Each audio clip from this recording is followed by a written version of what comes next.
And we are back on the Chosen Baseball Journey podcast. I'm Jonathan A. Cohen, lawyer, Kormans LLP, real estate and corporate law, in addition to author of the Bible 3.0 with my trusted sidekick, Kareem Garcia. He is former MLB slugger great and a man of many baseball opinions. And today we're going to be talking about legacy. And one of the first things that popped into my head, Kareem, was a couple weeks back, I'm listening to the news, and what do I hear is all-time hits leader Pete Rose passed away. Pete Rose, Pete Rose, Pete Rose. You got any good Pete Rose stories for us? No, I never had the pleasure to actually talk to the man. I know exactly whatever he did in his career. Charlie Hustle, the way that he played, set the tone for a lot of players at that era. He's always hustling, jump. I can remember he diving on third base. I mean, he dived like a swimmer. I mean, he was like a meter out from the ball. Just jumping to third base, incredible. The way that he hit, always making contact. As a contact hitter. He wasn't a power hitter. He was a contact hitter, and he showed it because he has the record of most hits in baseball.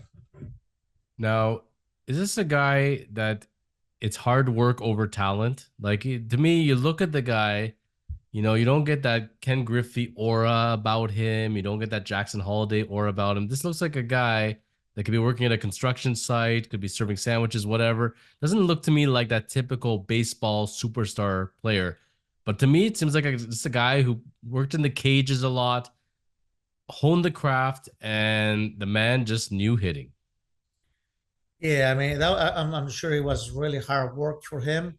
Probably the first one on the clubhouse every day. Going to the batting cage and taking some hacks over there before you go to the actually batting practice outside, and put him his time to play because he enjoyed being in the ballpark. A lot of us enjoy being in the ballpark, but we also enjoy having time with the family, with the kids and stuff like that when you play in the major leagues because you don't have that much time. But him, he put up all the time, probably going to the ballpark. Now, I think about him, I think about Tony Gwynn. Like they kind of go hand in hand because there are guys who just got hits, got hits. And the big difference between the two, it's funny, just taking a brief look, for the amount of hits the man got, he walked quite a bit. Like Tony Gwynn did not walk a lot, also never struck out. Rose was a guy who never struck out 100 times a year, but he could approach sometimes 40, 50, 60, even he's broken 70 strikeouts. So he's a guy that struck out a bit, also walked quite a bit. When you walk 70 to 100 times plus 200 plus hits, you're a pretty dangerous hitter. Yeah, it's like the Juan Soto of the era right now. I mean, I'm not saying Juan Soto is Pete Rose, but Soto walks 120 times, and it gets you 190 hits, close to 200. Pete Rose is the same thing he was doing. Tony Wynn was more a contact hitter. Like you mentioned, he doesn't strike out a lot, but he put the ball in play just like a Rice. Another guy that tried to put every pitch that he sees, he's going to swing at it so he doesn't strike out. Pete Rose is a different breed. Taking a look at, I'm just looking at his stats right now. He did have a year where he broke 106 walks. Also had one where he broke 95 walks. The year he got the 95 walks, 79 Phillies, 418 OBP, not too shabby. And the year he got 106 walks, 385 OBP. He finished with a 375 OBP in 24 years. 375 OBP. Think about that one. Lifetime 303 average. This man was magical in on the field, no doubt. And he was of an era, imagine, like he's still the old generation. He was a player manager. Like imagine now seeing that. Like imagine a day where Christian Yelich is like, okay, I'm gonna keep playing and I'm gonna be the manager of the Brewers at the same. Like it's not happening. Like we're not gonna have any more of these manager players. I get that, the thing I always said about P Rose was this. If he had just stood up and said, I have an illness, I truly have an illness, I have a gambling addiction, okay? I'm going to get help. I'm going to go to rehab. I'm going to do everything possible. If he had taken those steps in the Mia Copa and he went on The View and sat there with Barbara Walters and Whoopi Goldberg and said, oh, I need help. Please help me. People would have been very sympathetic. P. Rose would be in the Hall of Fame right now. Instead, I only saw Pete Rose once in my life in person. You know where I saw him? Vegas. Yes, of course. My first time in Vegas ever. I'm not a gambling guy. I'm not a pub guy, not a club kind of guy. So I go with my significant other at the time, and we're going around, and I was mystified. Never been to Vegas before, and I'm in my 30s, and I'm going around in all those underground malls, and it literally there's a Rolex store in every corner. It was blowing my mind, and there's a memorabilia shop every single corner. And as I'm in one of the undergrounds in one of the major hotels, I see autograph signing, and who's signing autographs in the mall in Vegas? But Pete Rose, of course. And apparently, you want to see Carrot Top, you want to see any of the performers. Pete Rose was always there in Vegas. If you have an issue with gambling and you want baseball to feel sorry for you, I think the last place you want to be seen all the time was Vegas. And signing baseball saying, I'm sorry I bet on baseball. Like he basically threw it in their face. Probably not the best approach, not a shocker. Now that he's passed away in our lifetimes, are we going to see Pete Rose in the Hall of Fame now or ever? Or is that ship sailed? That chip sale long time ago. Unfortunately, baseball is not going to change the rules, and it's unfortunate that he passed away, knowingly that he deserves to be in the Hall of Fame. But he made a mistake. He's paying for it, and like he mentioned it a while ago in April that we talked about it, and nobody talks anymore. Is if I would have a translator, I'd be in the Hall of Fame right now, and you know who I'm talking about. So, and nobody talks about it anymore because you do a 50-50 and you're on top of the world and everybody forgot about it. But if you would have hit 260 with 10 jacks and 50 RBIs, believe me, we'll still be talking to this point on the same thing matter. I was reading an interview not long ago and they're saying, what's the difference between Pete Rose and Shohei Ohtani? The Translate. translator. And you know what? Except for people like us that bring it up and get people very, very upset about that, I don't think we're ever going to hear about the translator again. I don't think we're going to hear about Otani gambling ever again. Um, I don't know. It's you know what? It's a fine line because it's interesting when baseball loves you, they love you and they'll do everything to protect you. And if they don't, they will bury you. Just ask Rafael Palmeiro.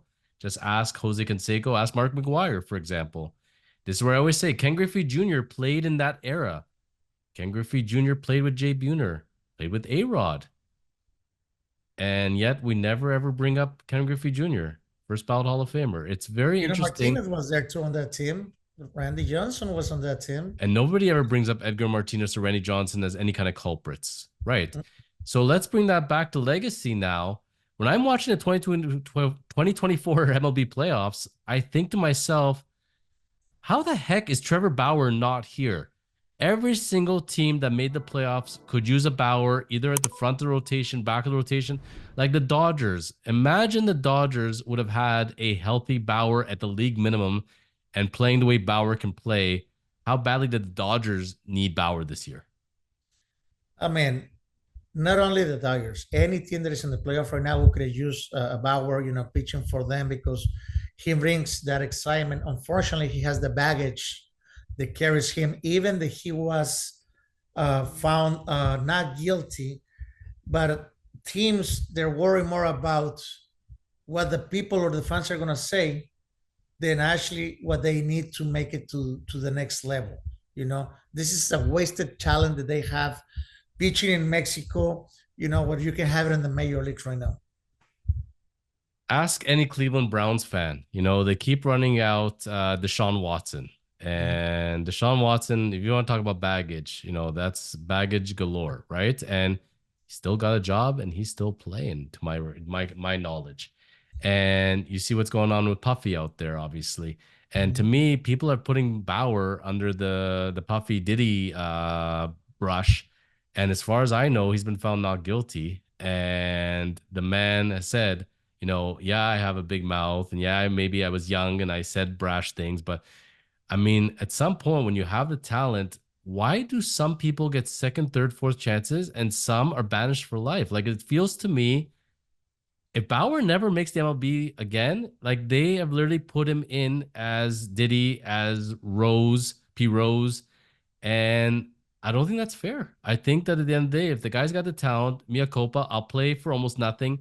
Like, how could the Tigers not give him a chance? How could the Minnesota Twins not give him a chance? Like, what do those cities care? Except for the fact that it feels like every single team has come together and said, I guess we're not going to sign him. That sounds to me like collusion. Yeah, it is. It is collusion, of course. They're not going to come and say it, and teams, like you mentioned, when you're a superstar, they're going to let things, slide and don't make a big fuss out of it until the media don't talk about it.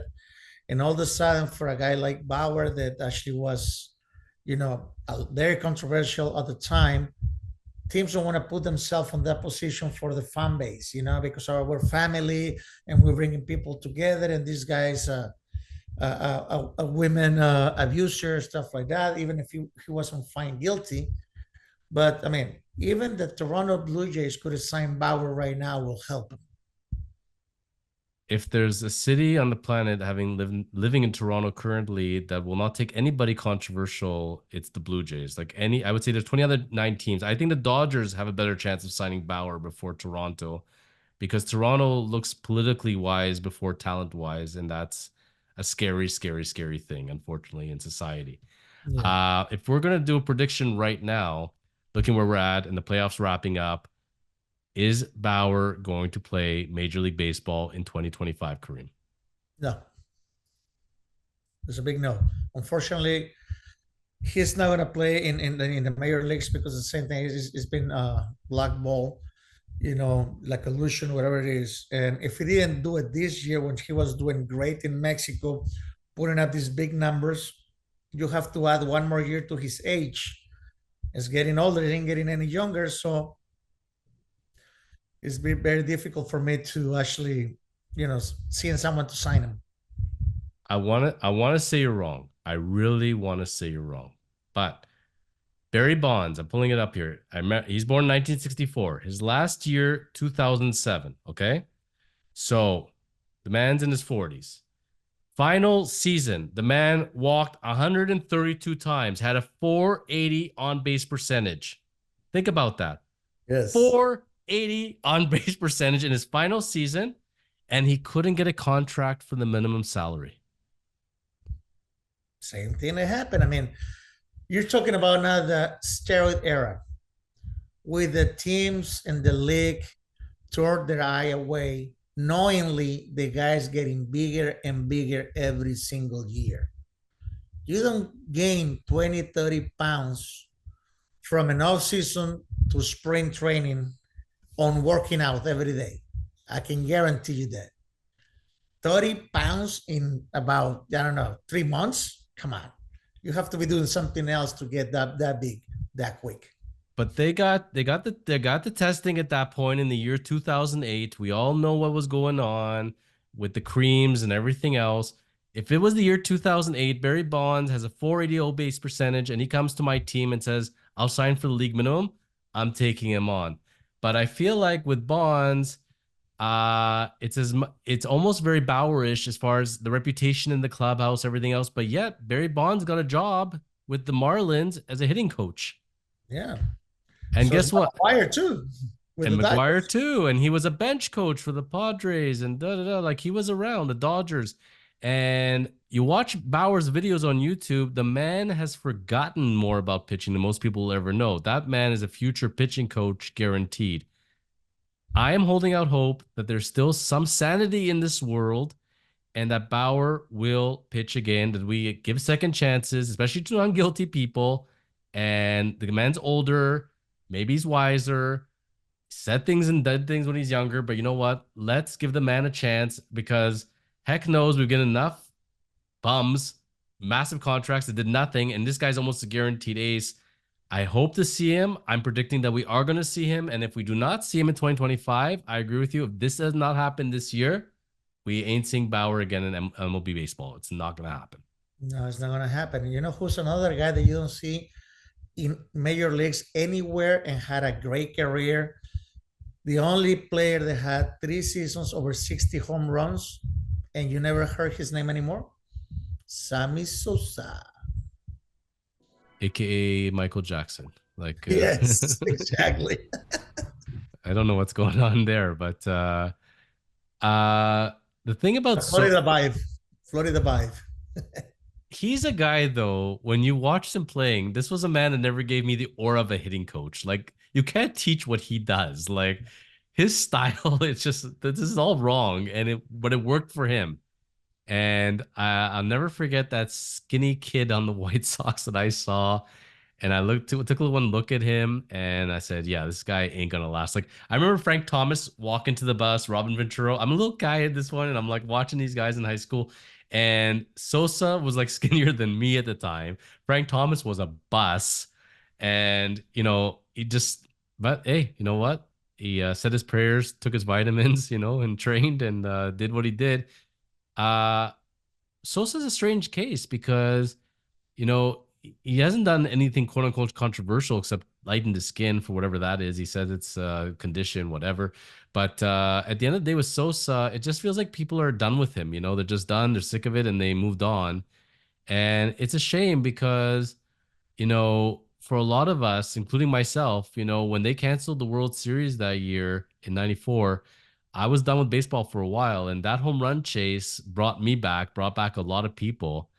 And look, Antonio Brown got enough chances. Like I said, Deshaun Watson is still playing. Bonds didn't get his chance. Hopefully Bauer will. This is where it comes down to legacies, and P Rose. We talked about it as far as probably not Hall of Fame either. And the last person I want to bring up on a positive note, we know talked about not as positive, is the guy staring across from me. And I was talking to somebody this morning. I said, "Hey, I got my taping with Kareem today." He goes to me, "The Pedro Martinez guy, right?" Kareem, you're when I get people talking, the first thing they always say the Pedro Martinez guy or the Moneyball guy. Yeah. How do you feel about that as a legacy?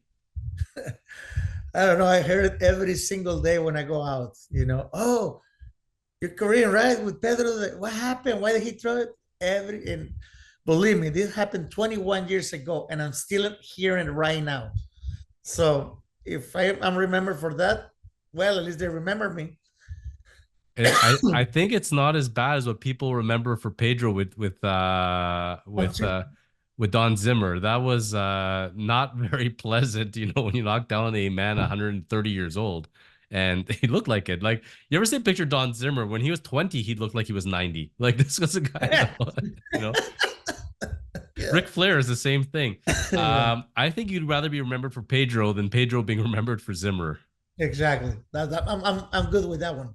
I had no problem whatsoever. When's the last time you had a conversation with Pedro Martinez? Never, You guys never talked about it. never talk about it. The only time that I sent a text message was when his brother Jesus, his younger brother, passed away, and we're on a chat with all the ex Dodger players. A lot of Dominicans from everywhere that we play with the Dodgers, or Latin guys. And I say, I'm sorry for the passing of your brother. Was a great guy. We played together because I played with his brother Jesus, and that was it. He was saying, thank you for your words. God bless you. Keep you in my prayers all the time. But that's it. That was the only thing that we actually cross reference. How many pitching Martinez brothers were there? There was, hold on. Ramon, Yeah, because I remember Ramon. there was Pedro, and there was Jesus. All three of them made it to the major leagues. I, All I, three with the Dodgers. I don't remember Jesus. Wow. Left-hander pitcher, skinny, tall guy. He actually came on 1995 for the when it was the strike.